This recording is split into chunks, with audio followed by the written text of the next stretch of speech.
കർത്താവായ യേശുക്രിസ്തുവിൻ്റെ അതിപരിശുദ്ധമായ നാമം വാഴ്ത്തപ്പെടുമാറാകട്ടെ. ഗുഡ് സമരിറ്റൻ മിനിസ്ട്രീസ് അവതരിപ്പിക്കുന്ന വിസ്മയ സന്ദേശത്തിൻ്റെ എല്ലാ മാന്യ പ്രേക്ഷകർക്കും വേഗം വരുന്നവനായ കർത്താവായ യേശുക്രിസ്തുവിൻ്റെ നാമത്തിലുള്ള സ്നേഹവന്ദനം. കർത്താവിൽ പ്രിയമുള്ളവരെ, വീണ്ടും നമുക്ക് ഒരുമിച്ച് കണ്ടുമുട്ടുവാൻ കർത്താവ് സഹായിച്ചത് ഓർത്ത് ഞാൻ കർത്താവിനെ സ്തുതിക്കുന്നു. നമ്മുടെ ഒരു പുതിയ പ്രഭാതം, ഈ പ്രഭാതം നമുക്ക് ദൈവവചനവുമായിട്ട് ആരംഭിക്കാം. ഓരോ പ്രഭാതങ്ങളും നാം ദൈവത്തിൻ്റെ വചനവുമായിട്ട് ആരംഭിക്കുമ്പോൾ അത് നമുക്ക് നൽകുന്ന പ്രത്യാശ, കരുത്ത് എത്ര വലിയതാണ്. അപ്പോൾ ദൈവവചനവുമായിട്ട് നമുക്ക് പുതിയ ദിവസം ആരംഭിക്കാം. നിങ്ങളെല്ലാവരെയും കർത്താവ് സമൃദ്ധിയായിട്ട് അനുഗ്രഹിക്കട്ടെ. പ്രാർത്ഥനയോടെ നമുക്ക് ഇന്നത്തെ എപ്പിസോഡിലായിരിക്കാം. ഈ ദിവസങ്ങളിൽ നാം എന്ത് വിഷയമാണ് ചിന്തിച്ചുകൊണ്ടിരിക്കുന്നത്? വീണ് കിടക്കുന്ന അടിസ്ഥാനങ്ങൾ എന്നുള്ള വിഷയമാണ്. ചില അടിസ്ഥാന ഉപദേശങ്ങളിൽ മനുഷ്യൻ പലപ്പോഴും തെറ്റിക്കിടക്കുകയാണ്. അതുകൊണ്ടാണ് വീണ് കിടക്കുന്ന അടിസ്ഥാനങ്ങൾ എന്ന വിഷയം നമ്മൾ ചിന്തിക്കുന്നത്.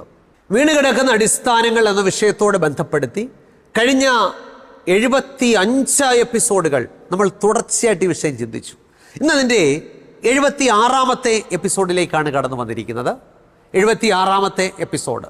ഇപ്പം കഴിഞ്ഞ 5 എപ്പിസോഡുകളായി നമ്മൾ മരണത്തിൽ മനുഷ്യൻ്റെ അവസ്ഥ എന്ന വിഷയമാണല്ലോ ചിന്തിച്ചുകൊണ്ടിരിക്കുന്നത്. ഇന്നതിൻ്റെ 6ാമത്തെ ഭാഗത്തിലേക്ക് വന്നിരിക്കുകയാണ്. 6ാമത്തെ ഭാഗം. ഇന്ന് നമ്മൾ ചിന്തിക്കുന്നത്, മരിച്ചു പോയവർക്ക് ജീവിച്ചിരിക്കുന്നവരുടെ കാര്യങ്ങളിൽ ഇടപെടാൻ കഴിയുമോ? വിഷയം പിടി കിട്ടിയോ? മരിച്ചുപോയവർക്ക് ജീവിച്ചിരിക്കുന്നവരുടെ കാര്യങ്ങളിൽ ഇടപെടാൻ കഴിയുമോ? നമുക്കൊരു വാക്യം വായിക്കാം തിരുവചനത്തിൽ നിന്നും. സഭാപ്രസംഗിയുടെ പുസ്തകം അതിൻ്റെ 9, 5, 6 വാക്യങ്ങൾ. അവിടെ ഇങ്ങനെ വായിക്കുന്നു: ജീവിച്ചിരിക്കുന്നവർ തങ്ങൾ മരിക്കും എന്നറിയുന്നു, മരിച്ചവരോ ഒന്നും അറിയുന്നില്ല. മേലാൽ അവർക്കൊരു പ്രതിഫലവുമില്ല, അവരെ ഓർമ്മ വിട്ടു പോകുന്നുവല്ലോ. അവരുടെ സ്നേഹവും ദ്വേഷവും അസൂയയും നശിച്ചുപോയി. സൂര്യന് കീഴെ നടക്കുന്ന യാതൊന്നിലും ഇനി അവർക്കൊരിക്കലും ഒരു ഓഹരിയുമില്ല. വളരെ സുപ്രധാനമായൊരു വാക്യമാണ്.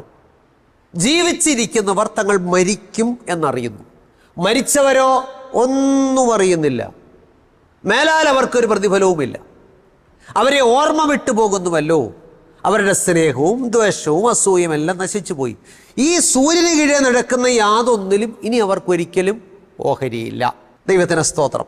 അപ്പം മനുഷ്യൻ എല്ലാ കാലത്തും വർണ്ണപ്പൊലിമയുള്ള സ്വപ്നങ്ങൾ കാണുന്നവനാണ്.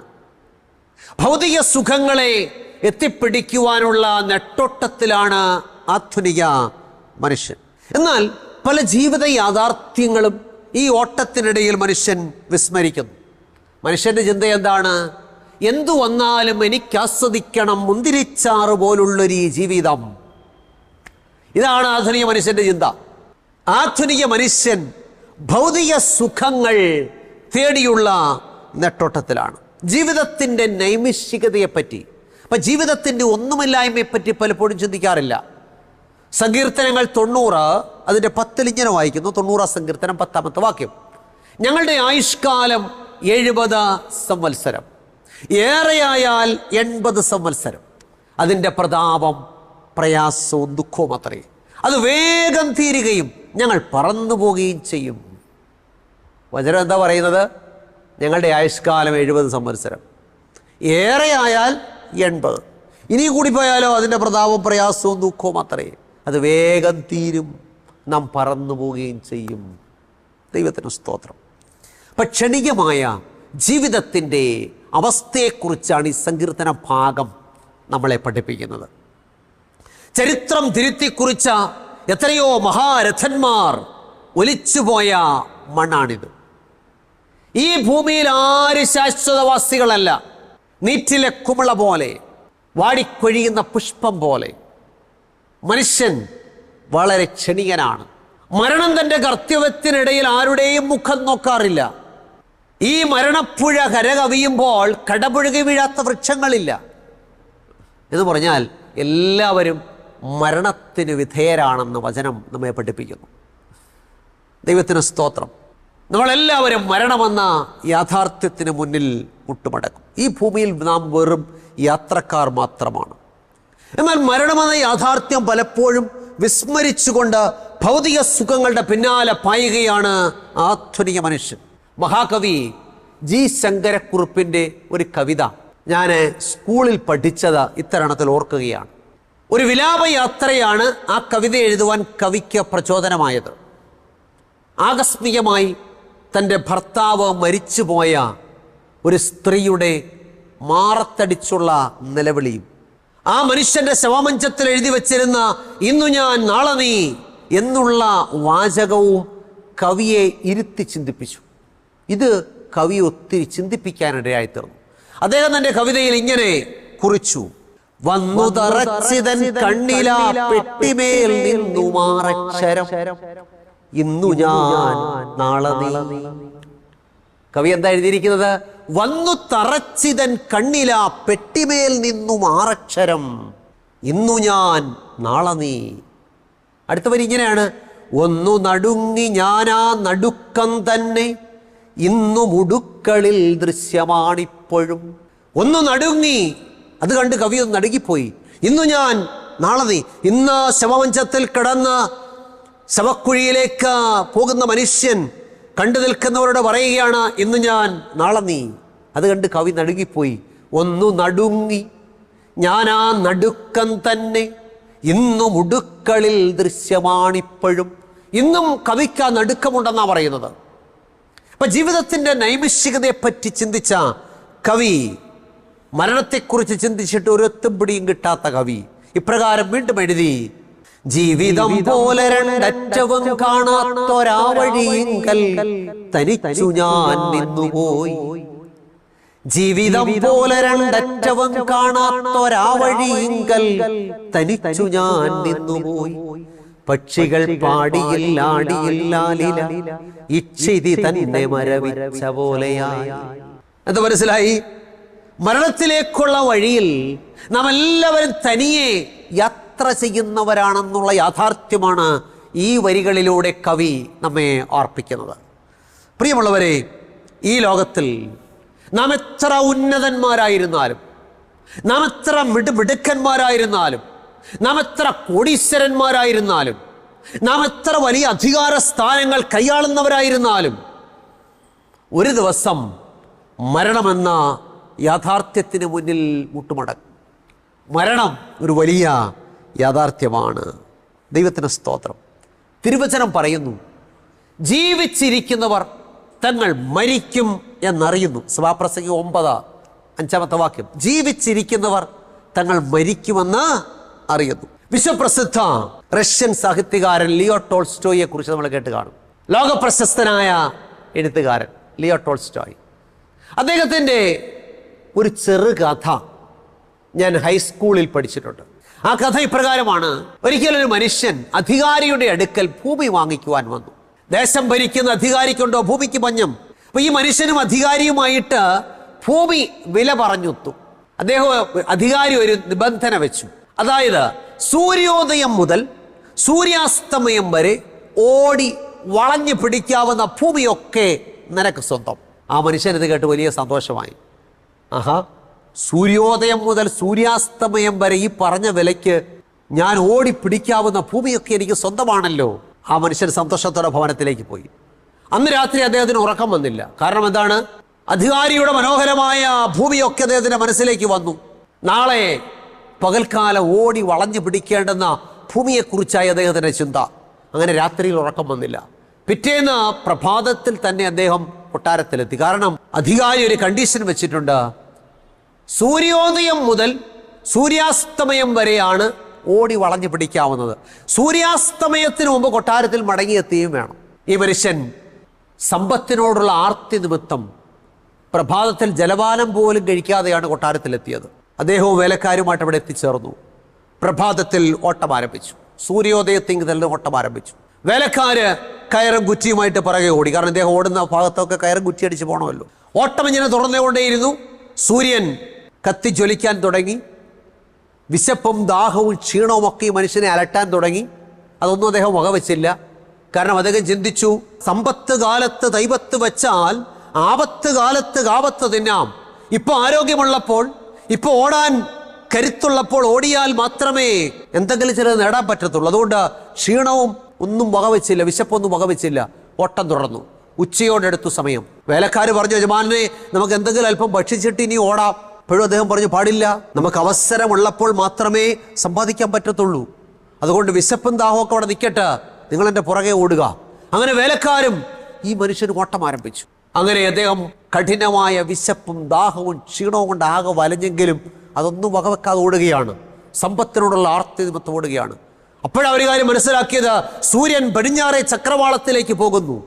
അധികാരിയുടെ വാക്കുകൾ ഓർത്തു, സൂര്യാസ്തമയത്തിന് മുമ്പ് കൊട്ടാരത്തിൽ മടങ്ങിയെത്തിയാലേ ഈ ഓടി വളഞ്ഞു പിടിച്ച ഭൂമിയൊക്കെ സ്വന്തമാക്കാൻ പറ്റത്തുള്ളൂ. അതുകൊണ്ട് തിരിച്ചു കൊട്ടാരത്തിലേക്കുള്ള ഓട്ടം ആരംഭിച്ചു.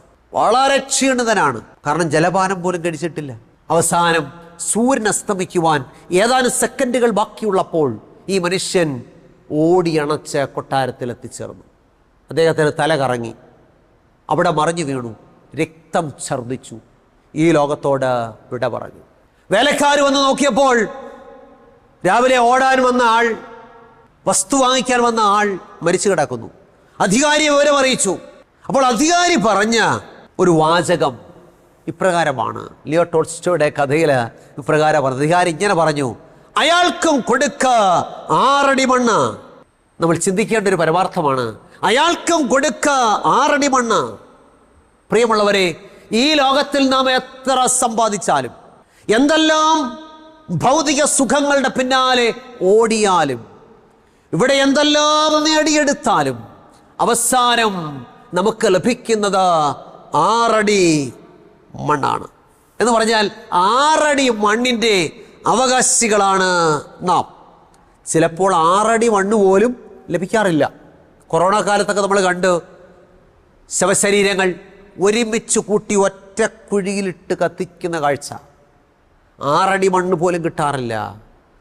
എന്നാൽ 6 അടി മണ്ണിൻ്റെ അവകാശികളാണ് നാം.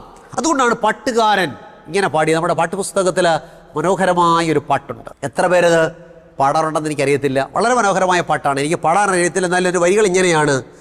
ജീവിതമൊരു നീർക്കുമിളയല്ലയോ, അതിൽ ആയുസ്സു നിമിഷങ്ങളല്ലയോ. ജീവിതം ഒരു നീർക്കുമിളയല്ലയോ, അതിൽ ആയുസ് നിമിഷങ്ങളല്ലയോ.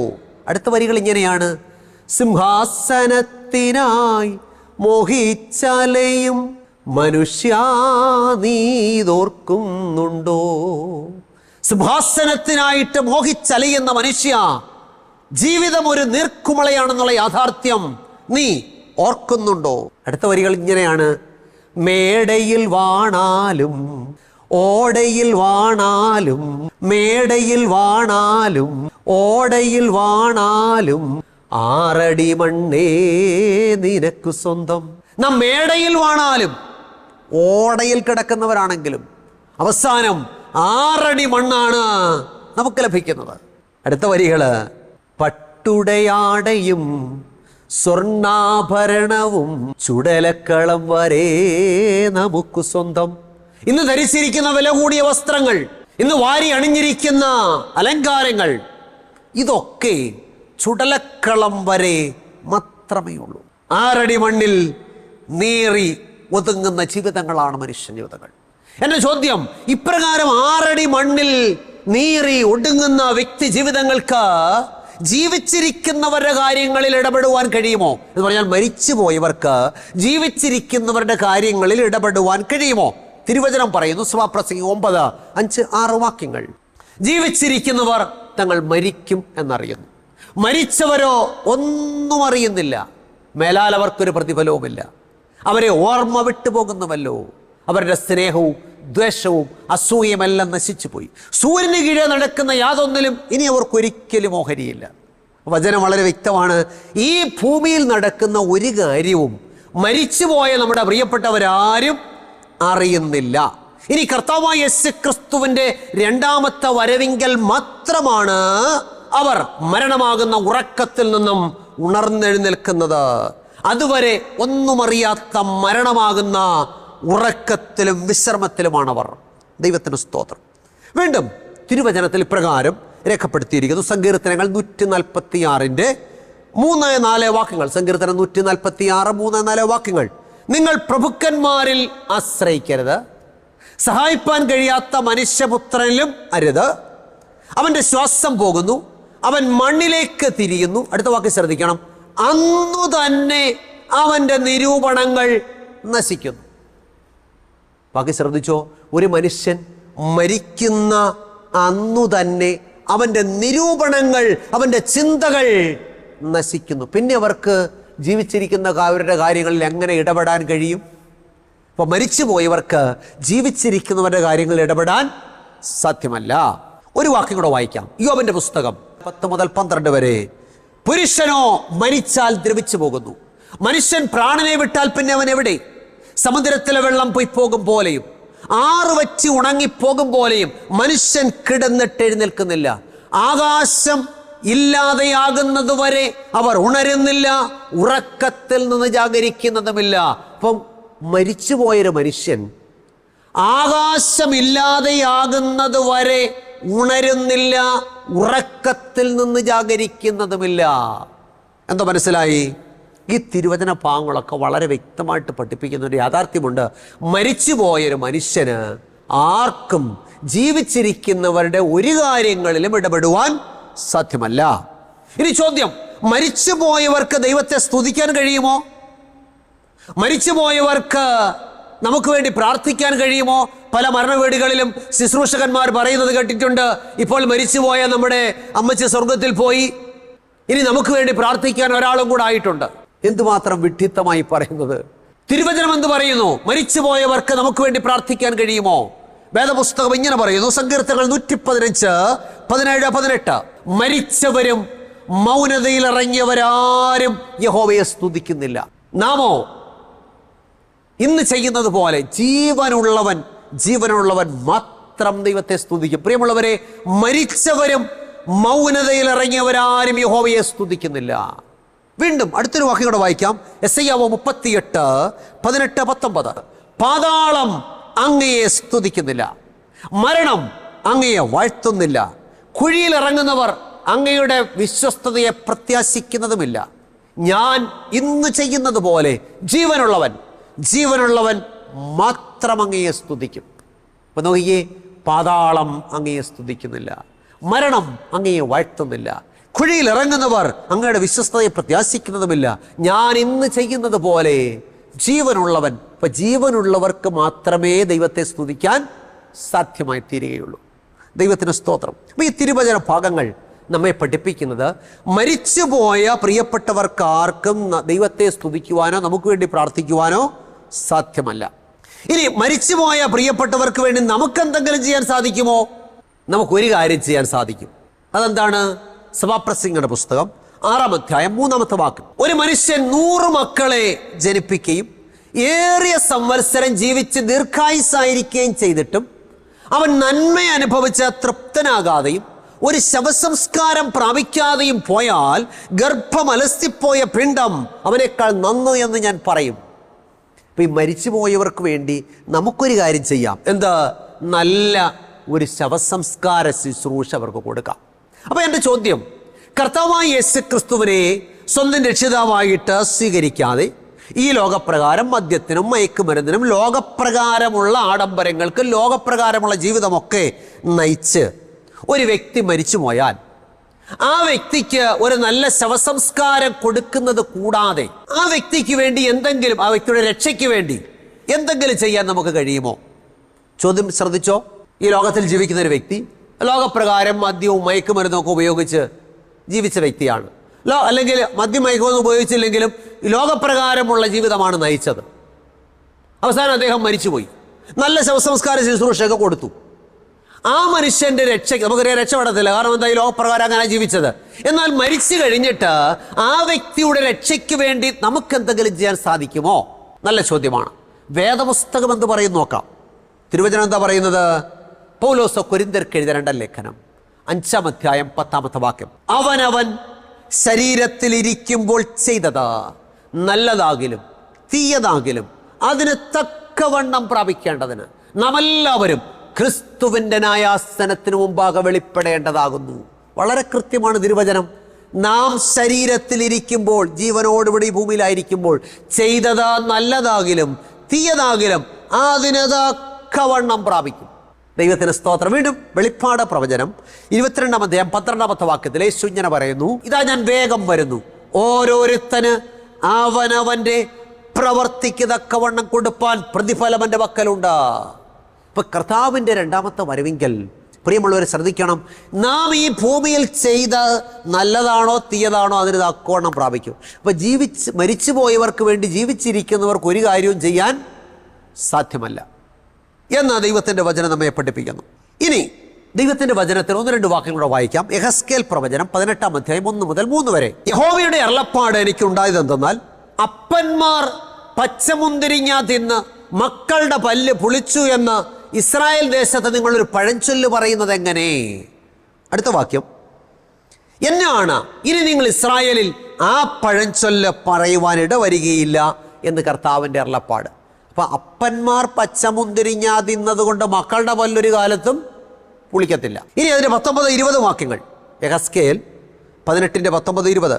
എന്നാൽ മകൻ അപ്പൻ്റെ അകൃത്യം വഹിക്കേണ്ടതല്ലയോ എന്ന് നിങ്ങൾ ചോദിക്കുന്നു. മകൻ നീതിയും ന്യായവും പ്രവർത്തിച്ച് എൻ്റെ ചട്ടങ്ങളെ പ്രമാണിച്ച് നടക്കുന്നു എങ്കിൽ അവൻ ജീവിച്ചിരിക്കും. പാപം ചെയ്യുന്ന ദേഹി മരിക്കും. മകൻ അപ്പൻ്റെ അകൃത്യം വഹിക്കേണ്ട, അപ്പൻ മകൻ്റെ അകൃത്യവും വഹിക്കേണ്ട. നീതിമാന്റെ നീതി അവൻ്റെ മേലും ദുഷ്ടൻ്റെ ദുഷ്ടത അവൻ്റെ മേലും ഇരിക്കും. ഈ വാക്യങ്ങളൊക്കെ വളരെ കൃത്യമാണ്. അപ്പന്മാര് പച്ചമുന്തിരി എന്ന മക്കളുടെ പല്ല് വിളിക്കത്തില്ല. അപ്പൊ നമ്മൾ ചോദിക്കുക, മകൻ അപ്പൻ്റെ അകൃത്യം വഹിക്കേണ്ടതല്ലയോ? വേണ്ട. നീതിമാന്റെ നീതി അവൻ്റെ മേലും ദുഷ്ടൻ്റെ ദുഷ്ടത അവൻ്റെ മേലും ഇരിക്കും. മകൻ നീതി ന്യായവും പ്രവർത്തിക്കുകയാണെങ്കിൽ അവൻ ജീവിക്കും എന്ന് പറഞ്ഞാൽ രക്ഷ വ്യക്തിപരമാണ്. മറ്റൊരാൾക്ക് വേണ്ടി പ്രാർത്ഥിച്ചവരെ സ്വർഗത്തിൽ വിടാനോ മരിച്ചുപോയ ആളെ സ്വർഗത്തിലേക്ക് വീണ്ടും കയറ്റാനോ നമുക്ക് സാധ്യമല്ല. അവനവൻ ശരീരത്തിലിരിക്കുമ്പോൾ ചെയ്തത് നല്ലതാകിലും തീയതാകിലും അതിന് തക്കവണ്ണം പ്രാപിക്കും. അതുകൊണ്ട് ഈ ലോകത്തിൽ ജീവിക്കുന്ന പ്രിയപ്പെട്ടവർ ചിന്തിക്കരുത്, ഞാൻ മരിച്ചു പോയതിന് ശേഷം എൻ്റെ പ്രിയപ്പെട്ടവരും എൻ്റെ പള്ളിയിലുള്ള പ്രിയപ്പെട്ടവരെല്ലാവരും കുത്തിയിരുന്ന് പ്രാർത്ഥിച്ച് എന്നെ അങ്ങ് സ്വർഗത്തിലേക്ക് വിട്ടുകൊള്ളുമെന്ന് ഒരിക്കലും സാധിക്കുന്ന കാര്യമല്ല. അവനവൻ ശരീരത്തിലിരിക്കുമ്പോൾ ചെയ്തത് നല്ലതാകിലും തീയതാകിലും അതിന് തക്കവണ്ണം പ്രാപിക്കും. അപ്പന്മാർ പച്ചമുന്തിരിയ നിന്നാൽ മക്കളുടെ പല്ല് പുളിക്കത്തില്ല. അതുകൊണ്ട് പ്രിയമുള്ളവരെ, ഇപ്പം നമുക്ക് വേണ്ടി എന്തെങ്കിലും ചെയ്യാൻ മരിച്ചവർക്കും പറ്റത്തില്ല, മരിച്ചുപോയവർക്ക് വേണ്ടി എന്തെങ്കിലും ചെയ്യാൻ നമുക്കും പറ്റത്തില്ല. അതുകൊണ്ട് നാം ഈ ലോകത്തിൽ ജീവിക്കുമ്പോൾ എന്ത് ചെയ്യണം? കർത്താവായ യേശു ക്രിസ്തുവിനെ സ്വന്തം രക്ഷിതാവായിട്ട് സ്വീകരിക്കണം. നാം മാനസാന്തരപ്പെടണം. വെള്ളത്താലും ആത്മാവിനാലും ജനിക്കണം എന്ന് പറഞ്ഞാൽ യേശു കാണിച്ച മാതൃക പ്രകാരം തന്നെ സ്നാനപ്പെടണം.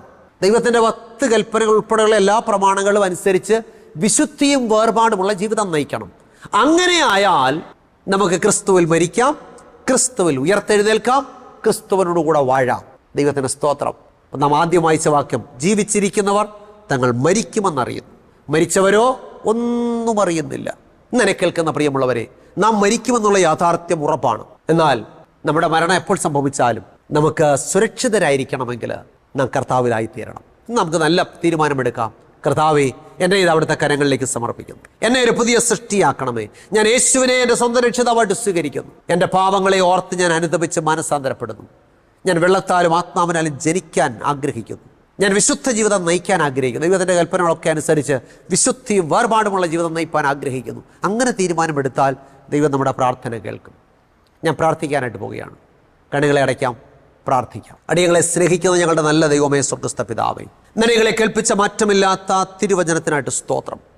കർത്താവേ, ജീവിച്ചിരിക്കുന്നവർ തങ്ങൾ മരിക്കുമെന്നും മരിച്ചവരോ ഒന്നും അറിയുന്നില്ല എന്നുമുള്ള വലിയ യാഥാർത്ഥ്യം നിങ്ങളെ കേൾപ്പിച്ച കൃപയ്ക്കായിട്ട് സ്തോത്രം. അടിയങ്ങളുടെ ജീവിതങ്ങളെ പരിശോധിക്കുവാൻ, കർത്താവിനായിട്ട് സമർപ്പിക്കുവാൻ അടിയങ്ങൾ ആഗ്രഹിക്കുന്നു. അവിടുന്ന് അടിയങ്ങളെ അനുഗ്രഹിക്കണമേ.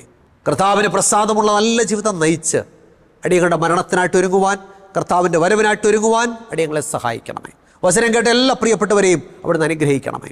പ്രിയമക്കളുടെ ആവശ്യങ്ങളും ആഗ്രഹങ്ങളും ഭാരങ്ങളും കടഭാരങ്ങളും മാനസിക സമ്മർദ്ദങ്ങളും ആകുലതകളും എല്ലാം എൻ്റെ കർത്താവ് മാറ്റിക്കൊടുക്കണമേ. നല്ല സമർപ്പണത്തോടെ പ്രാർത്ഥിക്കുന്ന എല്ലാ പ്രിയപ്പെട്ടവരെയും ഏൽപ്പിക്കുന്നു. ദൈവകൃപ ധാരാളമായിട്ട് പകരണമേ. സ്വർഗീയ അനുഗ്രഹങ്ങളാൽ പ്രിയമക്കളെ നിറയ്ക്കണമേ. യേശു ക്രിസ്തുവിൻ്റെ ധന്യമുള്ള നാമത്തിൽ ഏറ്റവും താഴ്മയായിട്ട് യാചിക്കുന്നു. അടിയങ്ങളുടെ പ്രാർത്ഥന കേൾക്കണം നല്ല പിതാവേ, ആമേൻ.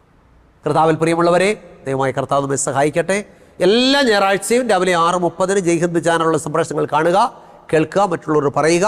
യൂട്യൂബിലും കാണാം. ജോയ്മോൻ മത്തായി എന്ന് ടൈപ്പ് ചെയ്താൽ നമുക്ക് ദൈവത്തിൻ്റെ വചനം ശരിക്കും മനസ്സിലാക്കി തിരുവചനത്തിൽ വളർന്ന് വിശുദ്ധിയിലും വേർപാടിലും ജീവിച്ച് കർത്താവിൻ്റെ വരവിനായിട്ട് ഒരുങ്ങാം, അല്ലെങ്കിൽ നമ്മുടെ മരണത്തിനായിട്ട് ഒരുങ്ങാം.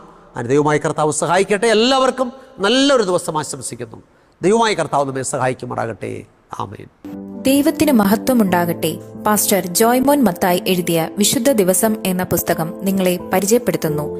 എന്തുകൊണ്ടാണ് ദൈവം മനുഷ്യന് ഒരു വിശുദ്ധ ദിവസത്തെ നൽകിയത്? വിശുദ്ധ ദിവസത്തെ നാം എങ്ങനെ മനസ്സിലാക്കണം? ശരിക്കും ദൈവം തന്ന വിശുദ്ധ ദിവസത്തിലാണോ നാം ദൈവത്തെ ആരാധിക്കുന്നത്? വ്യവസ്ഥ തെറ്റിച്ചുള്ള ആരാധനയിൽ ദൈവം പ്രസാദിക്കാമോ? വിശുദ്ധ ദിവസത്തിന്റെ കാര്യത്തിൽ ചരിത്രത്തിൽ സംഭവിക്കുന്ന ഏറ്റവും വലിയ ചതിവെന്താണ്? വിശുദ്ധ ദിവസവും ന്യായവിധിയും തമ്മിലുള്ള ബന്ധമെന്താണ്? തുടങ്ങി വിശുദ്ധ ദിവസത്തെ സംബന്ധിച്ച് നിങ്ങൾ അറിഞ്ഞിരിക്കേണ്ട ധാരാളം അറിവുകൾ കോർത്തിണക്കിയ പുസ്തകം. 272 പേജുകളുള്ള ഈ പുസ്തകത്തിന് പോസ്റ്റേജ് ഉൾപ്പെടെ നിങ്ങൾ നൽകേണ്ട വില 75 രൂപയാണ്. പുസ്തകം VPP ആയി നിങ്ങളുടെ വീട്ടിൽ ലഭിക്കാൻ താല്പര്യമുള്ളവർ പിൻകോഡ് സഹിതം അഡ്രസ് SMS ചെയ്യുകയോ വിളിച്ചു പറയുകയോ ചെയ്യുക. നമ്പർ 9740977977.